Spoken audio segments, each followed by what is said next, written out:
Welcome to another episode of Roll or Die. Today we have another repeat guest. This guest was on way back in 2020 when we first started this podcast, so we thought we definitely have to bring him back. He is probably one of the most squeaky clean guests that we've had on. Normally when I do a bit of research on guests, I try and dig up some dirt, and I got to tell you, I could find nothing on this guy. He is We're fighting it well. That's good. He is an awesome guy. He is one of the he's the head coach at Immersion MMA in Glen Waverley here in Melbourne.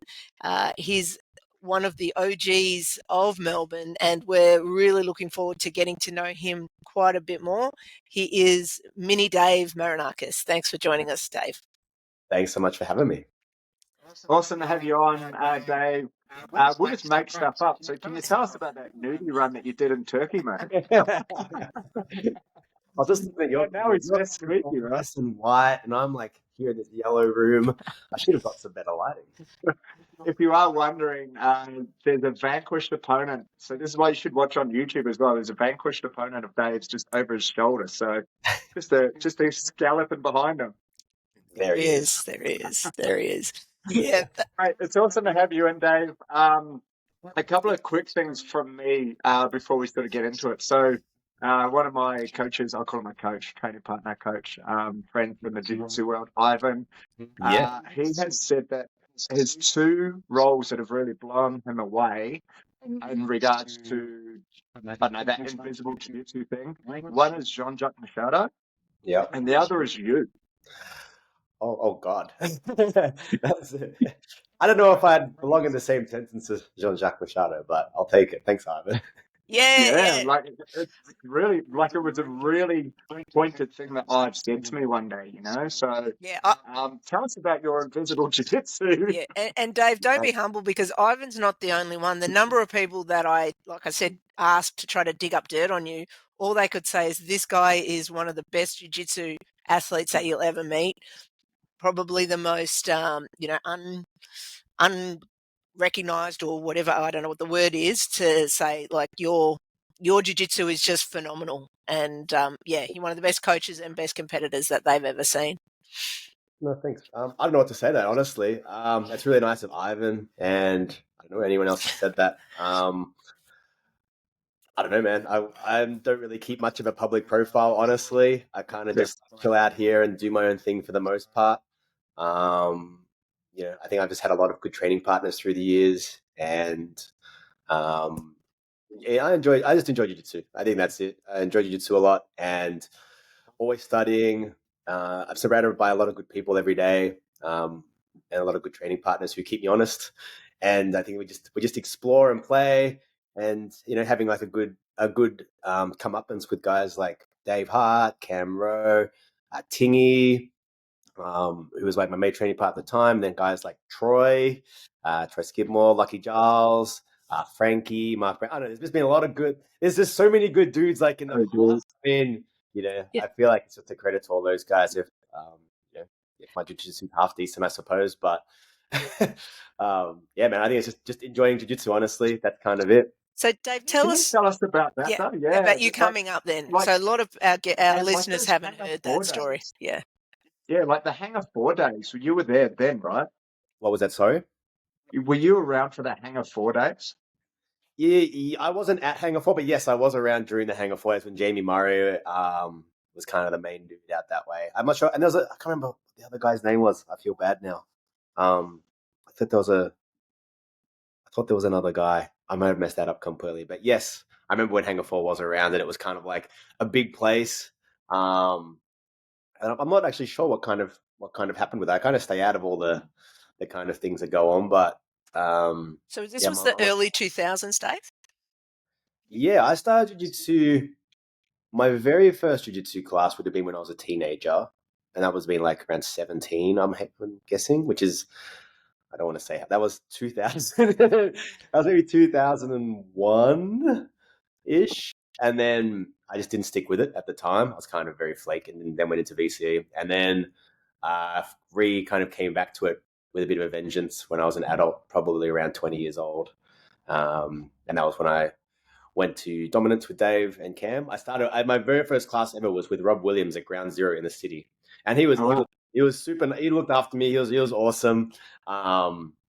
And I remember that there was a girl there. Her name was Carmen, and she was a blue belt at the time. And I did all right. Like I watched some, videos. I was like, yeah, I can do it. An armbar, maybe a triangle. Probably was not anything like an armbar triangle, but did my best. And I remember I just wrestled this girl Carmen, and she just like destroyed me. And and all I remember after I was like, man, I got to come back and learn this. Like this is so cool. And yeah, that was kind of the rest is history. And then just as an adult, came back to it properly after VCE, and yeah, away we went. Just kind of didn't stop from that point onwards. Fantastic. So you actually, you're super humble, but it was probably in those early years there that you actually went on to ADCC. So you represented Australia at ADCC, yeah? Yeah, so I did.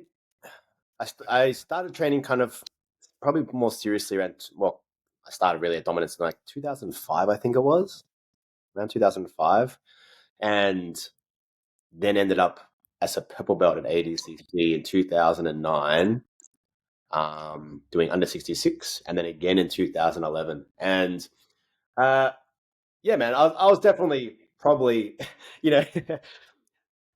probably didn't deserve to be maybe like with that kind of caliber of guy, but went out and I tried to like just set my head right and be like, no, you know what? I'm just gonna go out and do my best and have a crack. Unfortunately, I got guys like Cobrinha and Leo Vieira first round, which was pretty rough. And they just beat me up. It was a really cool experience. And just the other week, I think it was like only maybe 2 weeks ago, 3 weeks ago, I got to catch up. I've caught up with Leo Vieira a few times since then because he comes out to Australia for the Checkmat team that's out here with Marty and the gang. And it was really cool. Like we get to catch up and talk some crap again and reminisce about how he whooped my ass. And yeah, it was good fun. That seemed like way back in the day that, like, if you went from like sort of Oceania, Australasia, that you were kind of like, oh well, we'll feed you to the wolves. Like, you kind of got the big names straight away, right? Yeah, we always get seeded last. So Oceania gets seeded pretty much 15th, I think, or last, and then you pretty much always get put against the first seed. So you're always entertained. You're always in a good match at least. So I kind of like that. I always thought like, you know what, if you're gonna go, you want to wrestle like the best guys. Like what? There's no other reason to go. I know some people are like, I want to go in. I want to have like an easy match, a warm up match.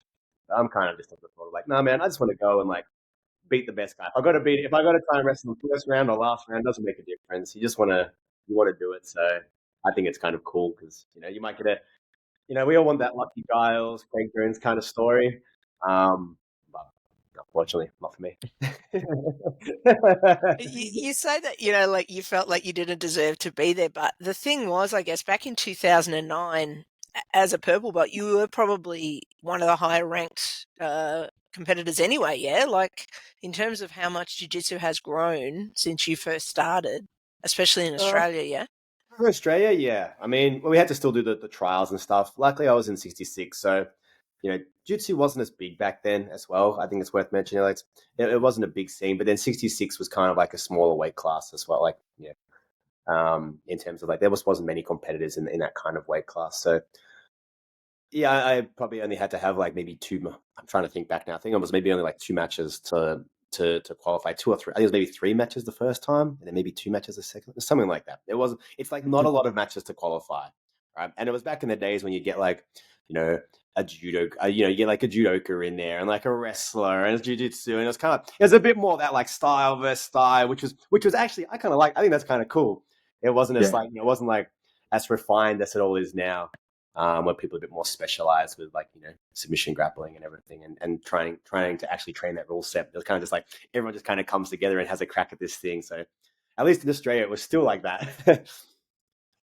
Because there's old footage, right, that we can go back and watch, and you see like you guys getting ready for maybe the trials, and it looks like there's like 2 mats and about 14 people watching, and like that's it. It's in a basketball court, I think it was. It's like there's nothing. I actually have some of the videos like very, very.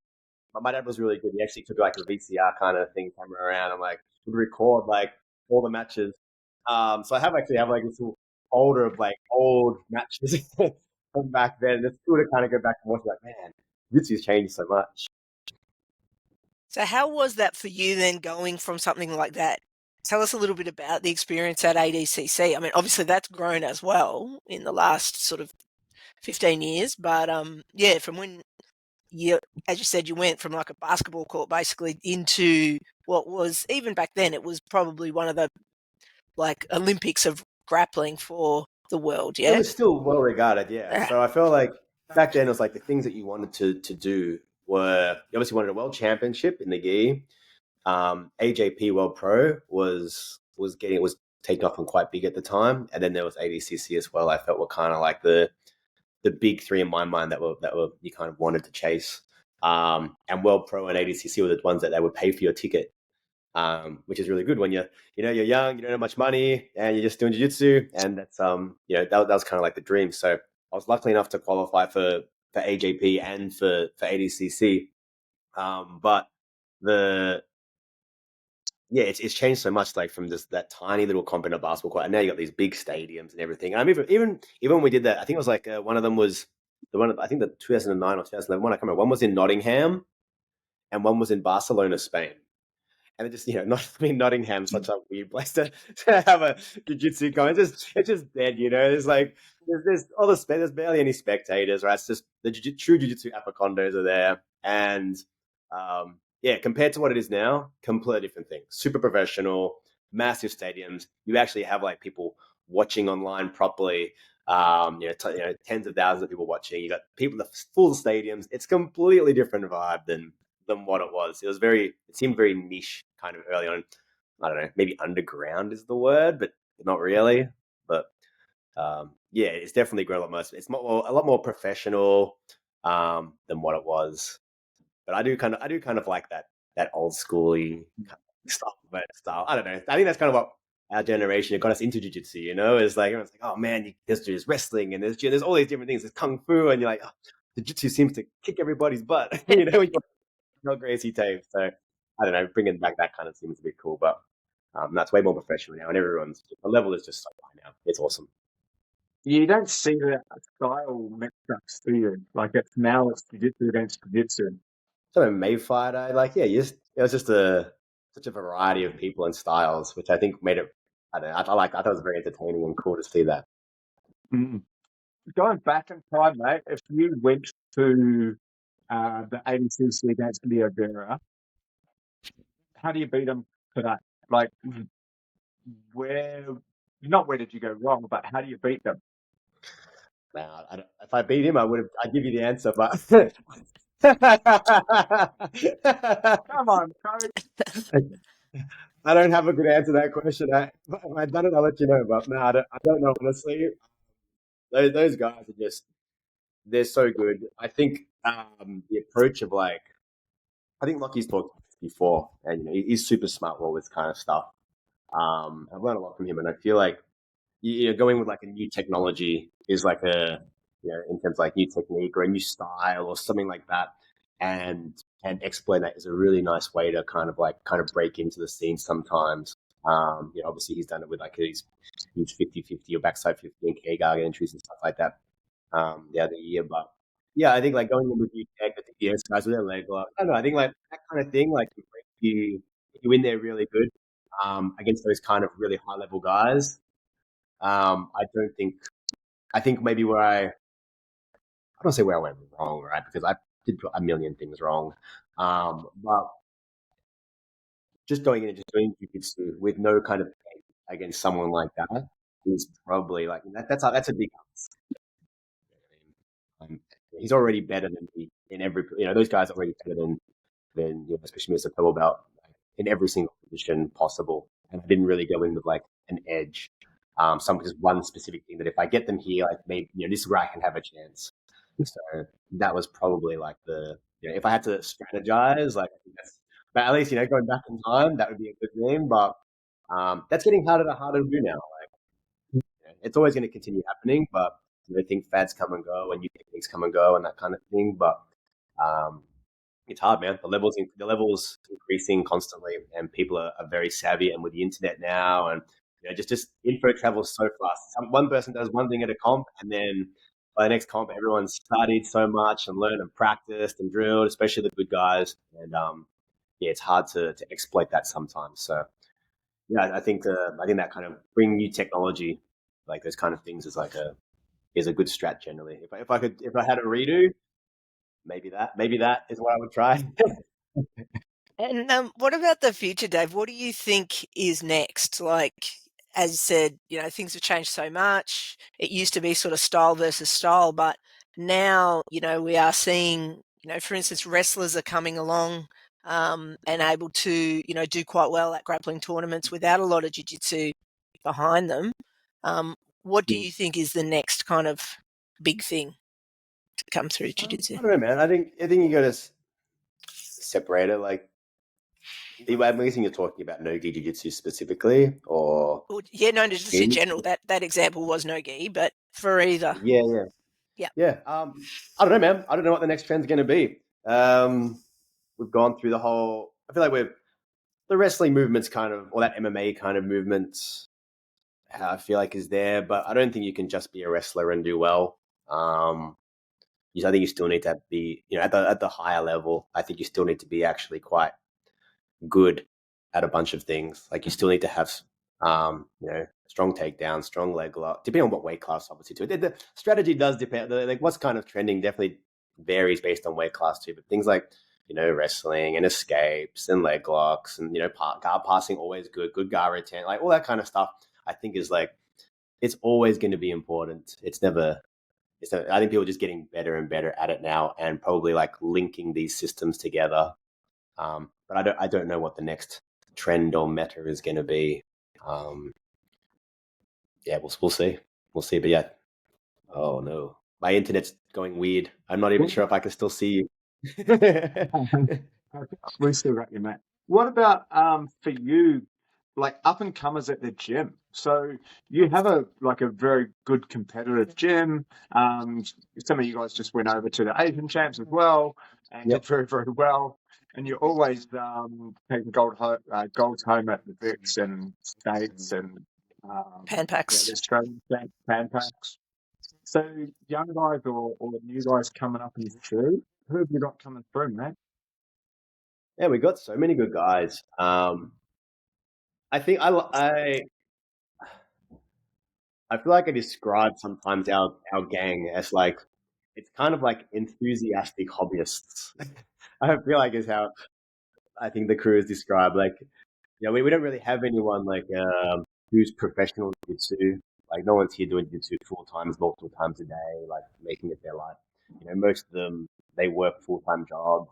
A lot of them have families. They train as an extra thing, and they still do really well. Which I think, honestly, that's the coolest part. I like that they kind of like they found a way to make jiu-jitsu another big positive in their life. But yeah, the guys do really well, man. There's probably the standout guy. I mean, it has to be Faz, right? Like Faz is kind of like the man at the hour where he's just on his quest to do like a grand slam. Just for context, anyone who doesn't know, Faz is essentially 50 and he's a lawyer and he's got a young family and he's literally just doing all the big comps like Brasileiros, Euros, Asian Open, World Master, all these things.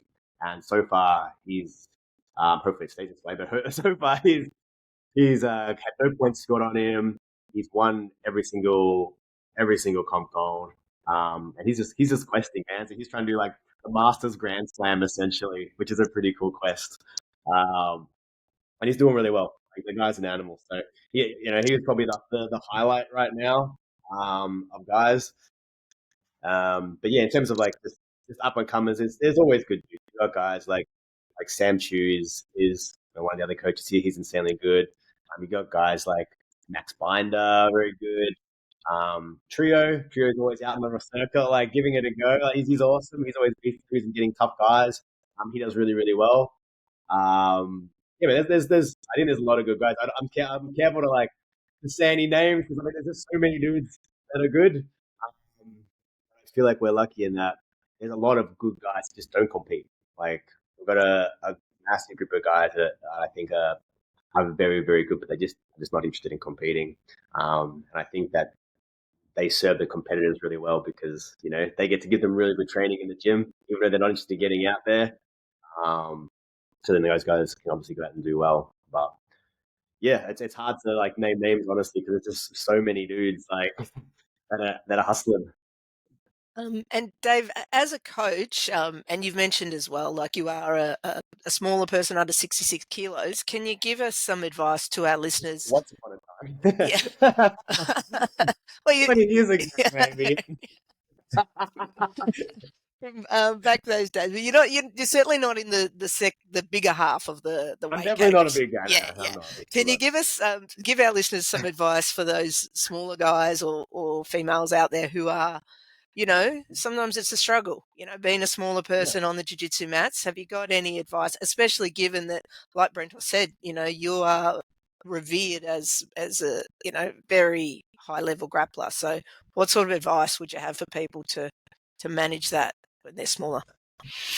I think one is first, it's good to recognize that yes, it's hard. Like it is a physical sport and physical attributes matter. And if you are smaller, yeah, it's going to be tough, right? Like every weight class is going to have certain challenges that they're going to have to overcome. But being small definitely is difficult, obviously, because you're at a massive strength disadvantage, which is a big aspect of jiu-jitsu. Like strength is important regardless of, you know, what people say.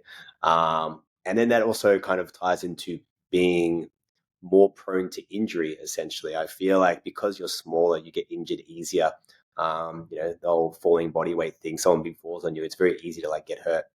So I feel like a big part of being small, at least these, especially now that I'm a little bit older too, it's like I feel like a big part is I try to be a bit more calculated with my training partners, a bit more responsible with my body.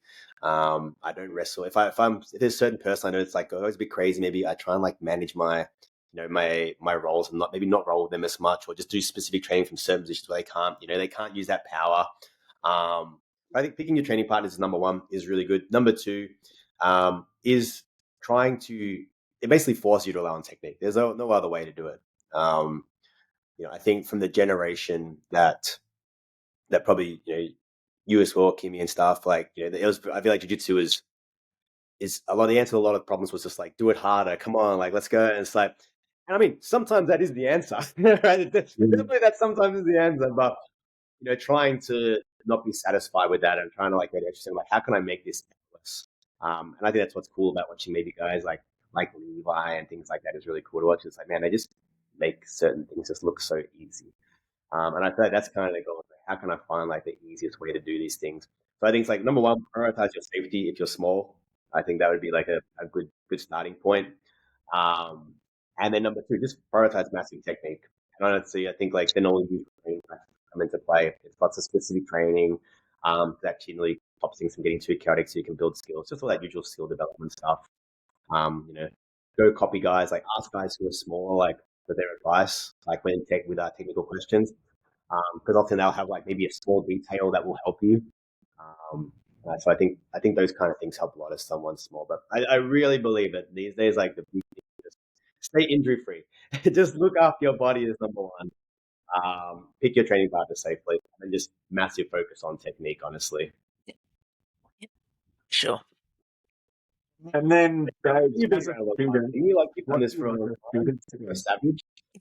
What do you? Yeah, no, What's your take? yeah, I agree with all of those, but yeah, I don't think that I'm in the same category as you though, Dave, in terms of my skill level. I think I'm way back. No, But don't be yeah, like that. Come 100%, on. 100%, 100%.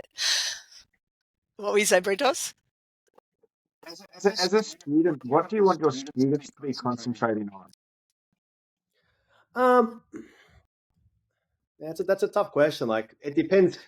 I feel like coaching is very individual to the athlete, depending on their goals. Like, you know, their expectations or things that I would have, you know, you know, someone who's just kind of casual doing a couple of days a week compared to someone who's, you know, competing really hard. You know, they're probably going to have slightly different focuses at the lower, you know, as you get deeper into it. But at a high level, I mean, everyone's focused on like skill development. That's the big thing, right? At the end of the day, it's like obviously you want to all come in and like have epic roles, but I think the guts fit is skill development, and that means you kind of got to just You've got to get tapped a lot. You've got to play with positions you're not good at. You've got to experiment and explore and study. And I think just coming with that kind of curiosity and a bit of an open mind and a willingness to get a bit beat up and lose, even against guys you maybe, might consider yourself better than. I think that's really, really important. I think of these days, like, I try to lead with my guys, like from the front a bit, like we'll pick positions, you do mount single chest wrap or something like that, or start in like very late stage positions. And, they tap me. I get tapped all the time. I am tapped all the time. and I feel like by doing that and like showing them like it's okay to like play these positions, it's okay to mess up. We're all just trying to learn and improve. I don't know. I feel like that's kind of what I wanted to focus. Purely skill development is really the goal. That's what we're here to do. So that's kind of my take on it at a high level, I suppose. And also, what about for academy owners? What advice would you have for them? Because it's pretty clear that Immersion have a really awesome culture. It's amazing. It's shown there, as Brental said, at the competition circuit, the results, but also just for anybody that has ever been into any of your academies to see, just to feel the vibe in there. What do you suggest to other people out there? What makes Immersion so special? What makes Immersion special, man? I think it's hard to ever say one certain thing makes a place special, maybe, but I think we do a good job of blending like good culture, like good people. We are very particular about the people that we let in the door and on the mat here. Believe it or not, we don't let everybody in that sends through an inquiry message, and tries out a class. So we are a little bit picky in that regard. Doesn't mean you always get it right, but you try. So I think trying to balance good culture, and at the same time, just like it probably also goes back to culture, honestly, but trying to keep.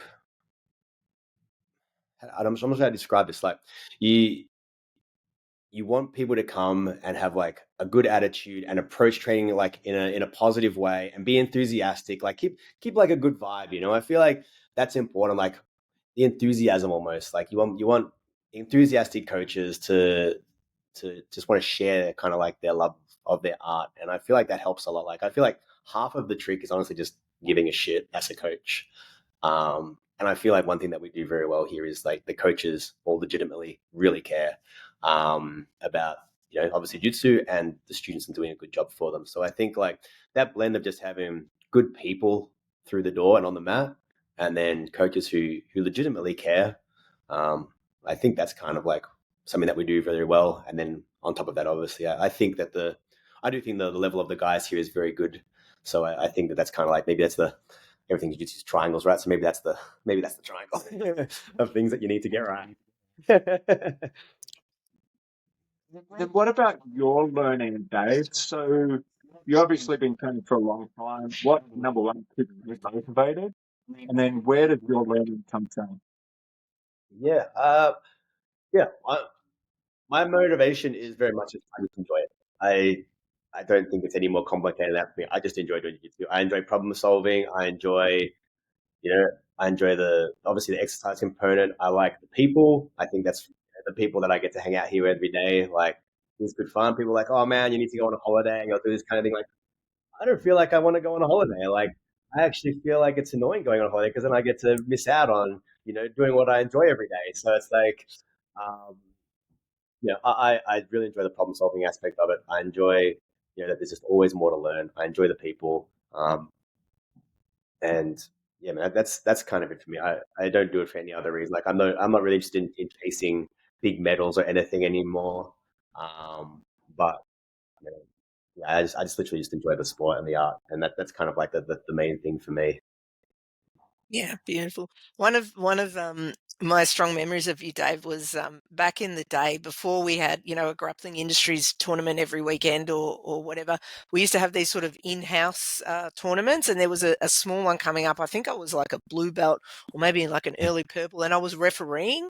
And Mini Dave was like my mentor through it all because I was shitting myself like I feel like refereeing is one of the toughest gigs in jiu-jitsu. Like, it's such a thankless job, yeah. But you were just Refereeing sucks. awesome. Like, you gave me so much confidence in myself and everything. So yeah, thank you. This is probably I'm more glad. than 10 years ago now that I did that. But Refereeing's a hard gig, man. yeah, You know, I take my hat off to all those guys. It is a hard job. I think that you ask anyone, like, no one wants to do that job. You want good referees. You get mad at them in the heat of the moment sometimes when they make a wrong decision, but at the end of the day, you wouldn't want to take their place, and you need them. So I think it's good to treat referees with respect. yeah. But Be professional. it's actually so helpful to your jiu-jitsu though. So any higher ranks out there that are sort of unsure about it, I still do recommend it as in terms of a learning experience for you in terms of jiu-jitsu. Like, it helps you immensely. It's almost more nerve-wracking than competing yourself. Like, I think it's really scary. Oh, for sure. I think you should. I think everyone should have a crack at it. And even if you don't, you need to understand rules anyway. At the end of the day, what better to understand the rules and actually go and apply them like real time in a match? Like, that's some high stress, stuff. Yeah. So if you really want to understand the rules, get out there. Yeah. With a bunch of people yelling at you, you think it's this way, you think it should be 2, and everyone's like, no, it's not 2, or whatever. Like, then you got to really trust your gut a little bit and bank on yourself. So yeah, I think learning the rules is obviously super important, and if you get a chance, like, do a little donation to the cause and do a little bit of refereeing. But yeah, it's horrible, man. Yeah. I have no interest in doing refereeing. I can't take it. What about competitions, Dave? So what are your thoughts for new white belts competing, or middle-aged purple belts? What are your thoughts on people competing, and how important is it, do you think, for for personal growth, perhaps? Yeah. I don't think you have to compete, honestly, for jiu-jitsu. I think you need to roll. You definitely need to pressure test your jiu-jitsu, whether you do it at the gym or at a competition, whatever. But I do think people who compete tend to get better faster. And I don't know, I've thought about maybe why. Obviously, usually the people who compete are just generally, it's a bit of self-selection, and that, like, those people are more keen, generally speaking. So of course they're going to get better faster, probably because they're actually focused on the jiu-jitsu. But I feel like it does make you like I don't know, dial in a little bit better. When you go to training, you're actually training with purpose, right? Now, I guess that's the goal with improvement, right? It's like you need to come to training with a purpose, and some kind of goal to get better. And I feel like competing gives you that usually. If you're like, oh man, I'm doing this. Okay, I know I'm going to start standing, so I need a I've been standing, and you're like, all right, I know I'm going to have to sweep or pass. Like, what's going to be my sweep I'm going to go for? We'll just turn off the lights. Give me one sec. I'm gonna. They're trying to prevent us from talking to him. Yeah, this is the powers that be are putting. The lights go out. Yeah, what's that about? They don't want us to see him. They only want us to hear him. There he is. We've got the kids' class about to start up now, so I'm guessing they're kind of like running them up, just playing the lights. Yeah. Wait, sorry. Yeah, I think competitors, like, you end up having to focus on your training and come in with a plan, and I think that goes a long way. I mean, it's really how you should train anyway, every day. Like, you should come in with a goal and a bit of a plan, and like what you want to work on and what you want to improve. But I think competition kind of forces that upon you, which by default makes you better. So yeah, I think also because it's a bit emotionally loaded, the outcomes of competition. So if you get armbarred a certain way, or maybe you get swept a certain way, whatever it is, I think you take it to heart a bit more, and you're actually like, no, you know what? I'm never going to let that happen again. I'm going to go back. I'm going to speak to my coach, and you show them the video, and you're going to, I'm going to come up with a solution to that. Where if you probably get swept like, tens of times in the gym every day, and like, you think nothing of it, or you get submitted, tons of times in the gym, you think nothing of it, and you're kind of like, yeah, whatever, that guy's just better than me. Well, you kind of just dismiss a little bit, where it's like, really, if you kind of like, hey, like, can you show me like what you just did? Like, that was really cool. How's it feel now if I do this instead? Like, you start to go through that dialogue. then I think if you kind of approach your training that way, you get better faster too. So I don't think you have to compete, but I think competing sometimes is like a good, like, it forces you into that mindset perhaps a little bit. If you're doing it right anyway. And then obviously there's the nerves and the pressure testing and everything. Like, it's very different doing all those things, like, with all your friends watching under the spotlight and all that kind of jazz. So yeah, I think competing, if you have a chance, do it, but I don't think it's necessary. I think you come to training with good purpose and make massive improvement. So, And along the same lines, or I guess on the other side of the coin, what advice would you have for someone that's feeling in a bit of a funk with their jiu-jitsu? Particularly, we talk about the blue belt blues, people who they just feel like they're, not progressing or anything. What advice do you give people like that are just not yeah, as in people love with who, jiu-jitsu? yeah, it really, again, this kind of depends a little bit on the person, like why they're feeling that. Usually I feel like people go into those little funks, like you said, it's because they feel like they're not progressing. Um, and yeah, sometimes, you gotta work through that and be like, oh, that's just the kind of the way it is right now. You're gonna have to battle through it. I remember speaking with Talgot once, and slightly off tangent, but not. And I was asking, like, what do you do when you're just trying everything and it's just not working? Like, you just no matter what you do, you zig, you zag, it's all wrong. Like, what are you doing? He's like, and he just said to me, he's like, some days are just a workout. And I was like, you know what? Done. Like, that's kind of how I've approached it now. It's like, I've changed it a little bit now, but it's like, sometimes like when you're going through this rough patch, like, you know what? Sometimes I'm just here to get a bit of a workout, and that's the way it is. But I feel like when you get in a funk, just pick one position and just try level up one thing. That's usually the best thing I feel like to do. Like that, usually it's because you're focusing on nothing. And I feel like as a result, you kind of end up with no results. So it's better just like pick one thing. Whatever thing is pissing you off the most, right? Just run at that. Like, I always usually tell the guys, like, just run towards the fire, right? Like, if there's that one guy who you hate wrestling every day because he just like, it's going to be a hard slog, go hunt them out. If there's this one position that you just like do not want to land in because you just don't know, just run towards it. Like, run towards the fire all the time. That's usually like, it's an easy way to do it. And then if you're really not sure like what that should be, just record your rolls. Just set up a camera and just like, most people don't care. Like, just have your camera on the side. Ask your coach, obviously, if if they don't mind, your training partner if they don't mind. But set up a camera, just record your rolls. Like, you will find 100 things wrong. Like, in the first 5 seconds, you'll be like, "Ew, yuck, that's what I actually look like when I do jiu-jitsu." It's never as nice as you have it in your head, and, and then you can go through and be like, "Oh, that's actually something I want to work on," and you can just go about that. So I think just like, that's kind of usually how I go about it. But then there is definitely times where it's like, you know what, this is just kind of like the stage that I'm in. I'm just gonna keep going, even if I'm doing all that stuff. I'm like, you know what, I'm just gonna keep going now, because I'll come out the other side and you'll have a little moment where you're like, yes, all right, I'm all of a sudden beastie again, and away you go. So there's no highs without lows. I feel like, so you gotta keep going. That running to the fire though, that's pretty hard on the ego, yeah? To have to keep seeking out that person who's like constantly bashing you, or the position that you're getting stuck in or whatever. Like, that's not an easy path to take, to constantly be doing that, yeah?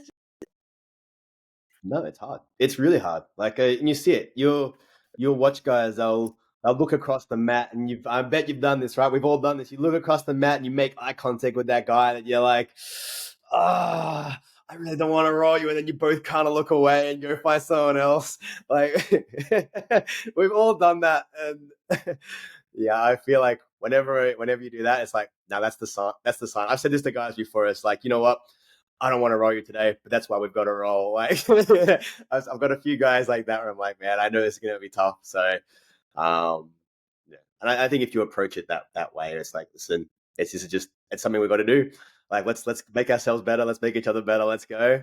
I think that's good. And I think, just overall, you'll end up better because of it. So, yeah, I try to do that as much as I can. With the guys, I try and encourage them to do the same thing. Like, whenever I spot it on the mat, whenever I see two guys like make that eye contact and look away, and I'm like, nah, you guys, you're rolling now. Like, let's go. So I'll always throw them together. And I know the guy, if you in your gym, like the guys that try and like, you don't want to roll, who that guy doesn't like to roll. It's like, nah, push them towards each other. Obviously, if it's an injury risk, that's a different thing. But yeah, those tough roles that you're avoiding, don't avoid them anymore. Go chase them, and I really think there's something to like with those guys also like having dialogues. Like I think Joseph Chen talks about this a lot, but I think back to like when I was training with Tingy and Locke and all those guys, like we'd have a lot of like chats all the time, like every time a roll would finish, like or at the end of the session, it's like, oh hey, like that thing you did, like that felt really good. Like, can you show me what you did? Like, okay, how's it feel now if I do this? How's it feel if I do that? Like, I was saying it before. Like, I feel like that debrief, kind of at the end of a session or a roll. Sometimes doing rolls, it's like after every roll, it's hard. Obviously, usually most people are just thinking about themselves. There's not enough time to debrief. But especially at the end of the class, like there's always like take 5 minutes, take 10 minutes, whatever it is, or just put a note in your thing like for when there's an open mat to like go back and revisit it. I think that kind of stuff like levels you up a lot, because then it's very, very tailored to you. And it's actually now you're going to the next training session with like a purpose. And I don't know. I think purposeful training goes a long way, honestly. That's awesome advice, isn't it, Kim? Yeah, sure is. Sure is. I'm not avoiding anybody again. I promise. You can't avoid even my husband. Oh my God, no! Right? My husband's like 130 kilos. No way. I'm going to look over and see who's going to be staring at me. I'm like, fuck, Dave told me I have to. Dude, I want to be in your head now. I just like, yeah, you look, when you see yourself, when you feel yourself break that eye contact, you're like, no, I got to go do it now. Dave says I got to go do it. So yeah, run towards it, man. It'll really like, it's good for you, honestly. And obviously you be, that's one aspect. But obviously be smart too. Like if you're having a lower intensity day, I feel like especially as older athletes, like we need to, you can't get every day like balls to the wall kind of thing, like but yeah, on a day like today's Monday for me, like I'll do 3 sessions today. The first one will be kind of like lower intensity, the middle one will be kind of high, and the last one will be kind of lower again. Like you can't just go like go like every single session, especially I feel like you got to spread it out. So if you feel like you don't have to battle that guy every single day, Yeah. if it's when you're in that go time, like go make sure you're getting those harder rolls in. But if it's later in the week and you're like having a lower intensity day or whatever or session, then don't feel like you need to beat yourself up. Or if you do want to do it, which I'm not against, like go do it, and then just be okay with like getting messed up a little bit. You know what I mean? Like that's, you don't have to fight as hard. And I think people struggle with that a lot. Like they fight super hard every single roll because they just do not want to lose. And hey, I hate losing too, right? Like no one likes losing. No, I've never met a good person that likes losing, right? But it's how I think it's channeling it in the right way. And if you can take that and just go with like, okay, I'm going to roll with these guys, and maybe I'm going to try and force them to play their good game and just see like, can I find a low energy way to sit in some of these positions that they're very good at? Like, sometimes that's like, I actually really enjoy doing that kind of thing. Like just let them go to their best spots over and over and over again. And maybe you get swept and you're like, damn it. All right, go back again. And you get swept again. And damn it. All right, and then you find a little angle or a weight spot. Then you're like, hey, I can like sit here and like weather the storm a little bit. And then, hey, I'm starting to advance a bit. But, it takes you getting beat up a lot. So I feel like you don't have to be like, I'm in there now. Like I'm going to impose my will massively and fly around like crazy. I think if you can just lower the intensity of the roll on your own terms, then you can. And something, and you guys are good too. Especially, I think that helps a lot when you're a higher rank too, or a bit better than your partners. Like you have that privilege or that luxury, I guess, of being able to like manage maybe the role a little bit better. When you guys probably find that a bit harder. I suppose that goes into judging your growth in jiu-jitsu too, like for me, seeing where I'm at, like, we always have that thing of like, oh, the person I am today would have beaten the guy I was 6 months ago. But what about also, the person I am today is now making, that higher rank have to scramble a little bit more, or instead of him passing my guard in 12 seconds, now it's taking him 22 seconds. So I think it's also your self-awareness too, right, Dave? Yeah, 100%. I agree. I think you're not going to go overnight from like, all right, this guy towels me like and submits me 20 times a roll to you submitting him 20 times the next roll. Like it's probably not going to be the the improvement you're going to see. It's going to be more like what you said. Like, okay, cool, I get to survive a bit longer. Hey, he shot 10 arm bars and I was able to like escape 8. or I recognized 3 of them early this time and I didn't even end up in them at all. Like even better, right? Like, so yeah, I think like, yeah, you got to be, what's it called? There's a word for it. I think it's called like sensory acuity or something. I think is like a term. Don't quote me on that. But it's something like that. And the gist of it is like you got to recognize the results you're getting out of like the inputs that you're putting in, kind of thing. So it's like if you're not noticing like, hey, every time I do this and I get swept, if you're not like recognizing like that's what's going on, like then you're falling behind. So your job is to recognize like those kind of patterns and things, like those outcomes. Okay, I've got to go back to like this point and like maybe that's the part where I stop it. So I don't know. I feel like that's kind of helps. But yeah, like you said, I think it's in steps. It's in steps. It's rarely like just some big change. Awesome. I think this has been an amazing episode, Dave. Thank you so much for giving up your time. I don't know why we waited 5 years to come back for round number 2, but it was well worth it. Something we do now at the end of our episodes, we just have a little pop quiz that Brentos just asks a couple of very simple questions that if you could answer, it'd be great. Do my best. All right, mate. You can go as deep as into these as you would like, but we'll start with a couple of easy ones for you. iPhone or Samsung? Samsung. Legend. Strength or flexibility? Strength. Pasta or rice? Rice. Guard pull or takedown? Oh, I wish I could do takedowns, but I'm a filthy guard puller. I wish I was a takedown guy. Gi or no gi? Oh, I love them both. At the moment, my current phase is gi. I'm gonna say gi if I had to pick one, but they're both bad. It's winter, right? It's cold, man. It's too cold here. What's your favorite belt you've had? Black belt by far. Yep. Yeah, awesome. Yeah, Black belt is that's the best. cool. Yeah, no doubt about it. I think all those memes about like the journey starts at black belt. I feel are very, very, very, very true. At least it was the case for me. I feel like I've learned so much as a black belt, and people.